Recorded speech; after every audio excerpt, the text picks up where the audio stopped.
আসসালামু আলাইকুম। সবাই কেমন আছেন? আশা করছি সবাই খুব ভালো আছেন। আমিও আলহামদুলিল্লাহ ভালো আছি। চলে আসলাম অনেক দিন পর আপনাদের জন্য আরেকটি ব্লগ নিয়ে। তো অনেক দিন ধরে আমি কোনো ব্লগ শেয়ার করতে পারছি না, যার কারণটা একটু পরেই বলছি। তো এই তো এখানে প্রথমেই দেখতে পাচ্ছেন, এখানে আমি একটি কড়াইতে পরিমাণ মতো তেল নিয়ে এখানে আস্ত যে গরম মশলা আছে সেগুলো দিয়ে দিয়েছি, যেমন তেজপাতা, দারচিনি, এলাচ আর একটা জয়ত্রী দিয়েছি আর কালো এলাচ দিয়েছি একটা। তো দিয়ে তেলের সাথে ভালো করে একটু নেড়ে চেড়ে নিচ্ছি ফ্লেভারটা ছড়িয়ে যাওয়া পর্যন্ত। আর এই তো এখন আমি চিকেনের পিসগুলো দিয়ে দিলাম। তো আজকে একটু অন্যরকমভাবে চিকেনটা রান্না করব। তো এই তো দেখতে থাকুন। তো এক এক করে সবগুলো চিকেনের পিসগুলো আমি দিয়ে দিচ্ছি।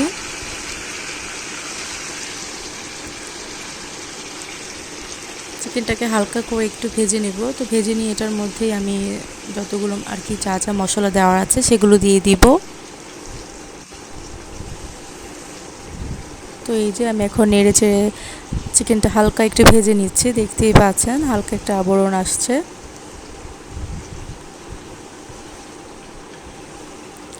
তো এটা যখন করছিলাম তখন কিন্তু খুব সুন্দর একটি স্মেল বের হচ্ছিল, যেটা আপনারা এখন পাচ্ছেন না। আমি তখন করেছি তখন খুব সুন্দর একটা স্মেল আসছিল। আর এই তো এখানে আমি আদা বাটা দিয়ে দিলাম। তো আদা বাটা দিয়ে ভালো করে নেড়েচেড়ে আদাটাও ভালো করে ভেজে নিলাম চিকেনের সাথেই।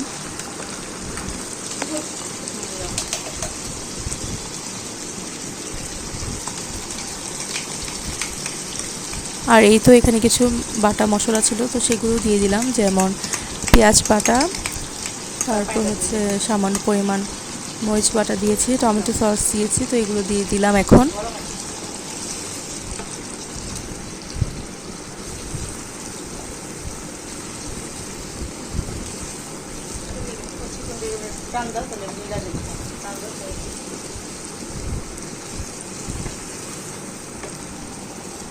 তো অনেক দিন ধরে ব্লগ দিতে পারিনি, তার কারণ হচ্ছে সেপ্টেম্বরের 4 তারিখে আমার শ্বশুর মারা যায়। তো আমার শ্বশুর সেপ্টেম্বরের 1 তারিখে স্ট্রোক না, হার্ট অ্যাটাক করে। তো হার্ট অ্যাটাক করার পর তাকে হসপিটালে ভর্তি করানো হয়। হসপিটালে ভর্তি করানোর 4 দিনের মাথায় সে মারা যায়। আল্লাহ তাকে বেহেশত নসিব করুক। আপনারা সবাই দোয়া করবেন আমার শ্বশুরের জন্য। তো বুঝতেই পারছেন, বাসার কোনো সদস্য মারা গেলে সবার মনের অবস্থাটা কী থাকে। তো আমারও সেরকমই ছিল। মনের অবস্থা একদমই ভালো ছিল না, যেহেতু আমার আপন শ্বশুর, আমার হাজব্যান্ডের নিজের বাবা। তো বুঝতেই পারছেন কতটা মানসিকভাবে ভেঙে পড়েছিলাম। আর আমার শ্বশুর মানুষ হিসেবে খুবই ভালো ছিলেন। তো তিনি অনেক ভালো মানুষ ছিলেন। আলহামদুলিল্লাহ আমার শ্বশুরবাড়ির মানুষও খুব ভালো। আমার শাশুড়ি শ্বশুর তারা খুবই নামাজি। তো তাদের কারণে আমি আজকে যতটুকু নামাজ পড়ি না কেন, যতটুকু নামাজ পড়ি বা কোরআন তেলাওয়াত করি, তো সম্পূর্ণ তাদেরই অবদান। তো তাদের ফ্যামিলিতে আমি বউ হয়ে আসার পর তারা আমাকে সবসময় নামাজের তাগিদ দিতেন, আখিরাতে তাগিদ দিতেন। তো আলহামদুলিল্লাহ এখানে তাদের অনেক বেশি অবদান রয়েছে। আজকে আমি যতটুকু নামাজ পড়ি তাদের জন্যই, তাদের তাগিদেই পড়া হয়েছে। তো সেজন্য খুবই খারাপ লাগে। আমার শ্বশুর খুবই ভালো মানুষ ছিলেন। আগে যখন আমি তাদের সাথে ছিলাম, তো আমার পছন্দের কথা সবসময় তিনি মাথায় রাখতেন। আমি কোনটা পছন্দ করি, কোন খাবারটা খেতে ভালোবাসি, তো সেটাই সবসময় তিনি নিয়ে আসতেন আমার জন্য। তো এই তো কথা বলতে বলতে আমার চিকেন রান্নাটাও কিন্তু হয়ে গেছে। তো আমি কিন্তু পেঁয়াজ বাটা, তারপর হচ্ছে টমেটো সস এটা দেওয়ার পরই আমি বাদাম বাটা, তারপর হচ্ছে বাদাম বাটা আর কিশমিশ বাটা একসাথেই ছিল, তো সেটাও দিয়ে দিয়েছি। আর যা যা মশলা দেওয়ার দরকার তো সেগুলো দিয়েছি। টক দই দিয়েছি, পরিমাণ মতো লবণও দিয়েছি, দিয়ে ভালো করে সেটাকে রান্না করে নিলাম। তো আগের দিন রাত্রে মানে আমি যেদিন আর কি পোলাও মাংসটা খাবো, তো আগের দিন রাত্রে আমি চিকেনটা রান্না করে নিয়েছি। আর এই তো এখন হচ্ছে পরের দিন সকাল, সকাল বলতে দুপুর 12টাই বেজে গেছে। তো এই তো এখন আমি ভেজিটেবল রান্না করে নিচ্ছি আর পোলাও রান্না করব। তো এই তো আমি এখানে ভেজিটেবলটা সিদ্ধ হতে দিয়েছি, আর এখানে আমি পেঁয়াজ বেরেস্তা করে নিচ্ছি পোলাওয়ের জন্য।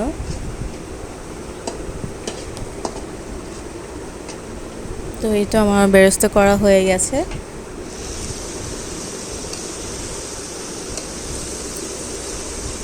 আর এই তো আরেকটা কড়াইতে আমি তেল দিয়ে কিছু পেঁয়াজ তারপর কিছু চিকেনের পিস দিয়ে ভালো করে নেড়েছে একটু ভেজে নিয়ে এখন ভেজিটেবলগুলো দিয়ে দিয়েছি, সেদ্ধ করা ভেজিটেবল। এভাবে করলেও তাড়াতাড়ি হয়ে যায়, না হলে আমি প্রত্যেকবার সিদ্ধ না করেই করি। তো আজকে একটু মন চাইলো যে সিদ্ধ করি, ভেজিটেবলটা রান্না করি। আর এই তো এখানে পরিমাণ মতো আমি আদা রসুন বাটাও দিয়ে দিলাম।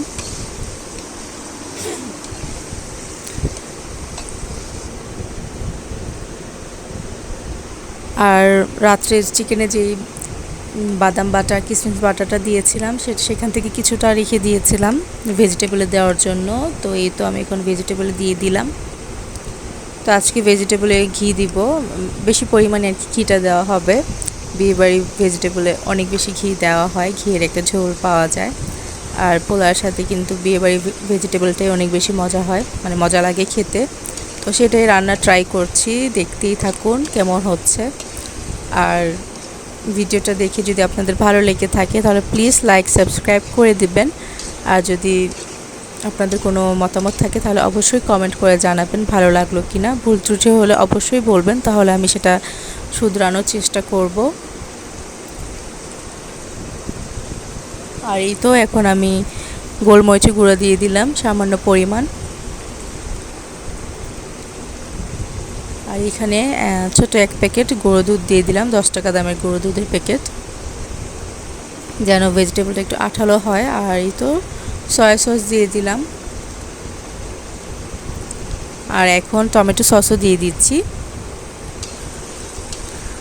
তো বাসায় সেদিন টেস্টিং সল্ট ছিল না, তাই আমি চিনি ব্যবহার করেছি। তো চিনি দিলেও কিন্তু ভালো লাগে, আর টেস্টিং সল্ট তো সবসময় খাওয়া উচিত না, স্বাস্থ্যের জন্য সেটা একদমই ভালো না। তারপর মাঝে মধ্যে একটু দিয়ে দিই, লোভের মধ্যে পড়ে যায় আসলে, তো সেই জন্যই আর কি।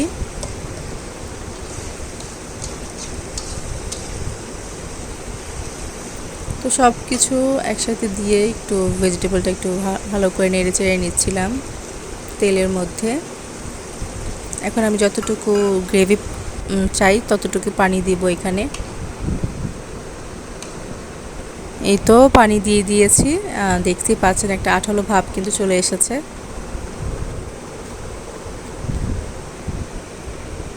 তো ভেজিটেবলে যদি গাজর দিতে পারতাম বা ক্যাপসিকাম দিতে পারতাম তাহলে কিন্তু আরও বেশি ভালো হতো। তো হাতের কাছে যাই ছিল তা দিয়ে রান্না করার চেষ্টা করলাম। তো এখানে আমি ঘি দিয়ে দিলাম। তো ভেজিটেবল কিন্তু খুব সামান্য পরিমাণে আমি রান্না করেছি, বাসায় সবাই তেমন একটা খেতে চায় না ভেজিটেবলটা। আমার মেজো বোন, আমি আর ওর হাজব্যান্ড, আমরা তিনজনেই খুব বেশি পছন্দ করি। আমার হাজব্যান্ড খায় কিন্তু অত বেশি খায় না, কিন্তু আমরা তিনজন যেমন পোলাও আর ভেজিটেবল একসাথে থাকলে আমরা মানে মাংস সরিয়ে আমরা শুধু ভেজিটেবল দিয়ে খেয়ে নিই, আমাদের খুবই ভালো লাগে ভেজিটেবলটা। আর এই তো আমি এখন পোলাওটাও বসিয়ে দিয়েছি, পোলাওটাও রান্না করে নিচ্ছি।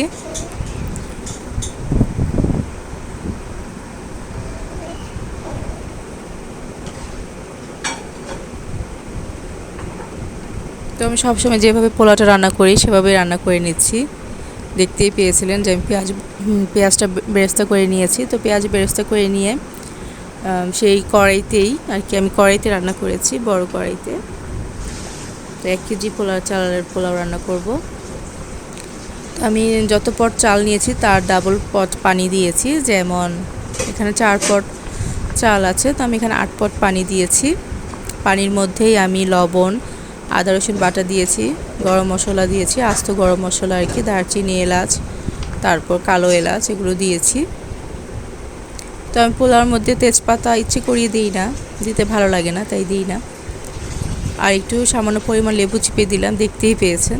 তো পানিটা ফুটে ওঠার পর কিন্তু আমি চালটা দিয়ে দিয়েছি। তো চালটা দেওয়ার পর অনবরত নাড়তে নাড়তে যখন পানিটা ঘন হয়ে গেছে, মানে গা মাখা হয়ে গেছে, তখনই কিন্তু আমি দমে দিয়ে তো আমার পোলাও রান্নাটা হয়ে গেছে। আর এ তো সব কিছু এখন রেডি, আমরা এখন শুধু খাবো। তো সবাইকে অনেক অনেক ধন্যবাদ এতক্ষণ ধরে ব্লগটা দেখার জন্য। তো সবাই ভালো থাকবেন, সুস্থ থাকবেন। আজকের ব্লগটা এখানে শেষ করছি। আল্লাহ হাফিজ।